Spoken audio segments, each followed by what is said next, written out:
আর যার ঘরে জল্লাদের মতো একটা বউ আছে ও জানে দুনিয়ার জমিন কেমন জাহান্নাম। একমত আমার সাথে আপনারা? যার বউটা ভালা ও জানে যে দুনিয়ার জমিন কত আরামের জমিন। আর যেই বান্দার বউটা খারাপ ওরে একটু গোপনে জিজ্ঞেস করবেন।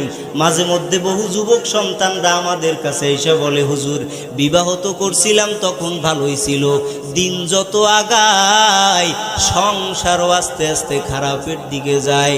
ওরে নবীর উম্মতের দল, বউয়ের চরিত্র যদি ভালো না হয়, বউ যদি স্বামী ভক্ত না হয়, ওই বউ দিয়া দুনিয়ায় জাহান্নাম দেখা যায়। নবীর উম্মতের দল, আর যেই ব্যক্তির বউটা ভালো হয় ও দুনিয়ার জমিনে শত কষ্ট করার পর ঘরের ভিতরে যখন ঢুকে মনে হয় জান্নাতের ভিতরে ঢুকেছি। বুঝলেন না আপনি? এরে আম্মা জানেরা, পর্দার অন্তরালে বৈশা মায়েরা আমার কানটা লাগায় শোনো রে আম্মা জান, দুনিয়ার জমিনে পুরুষের মতো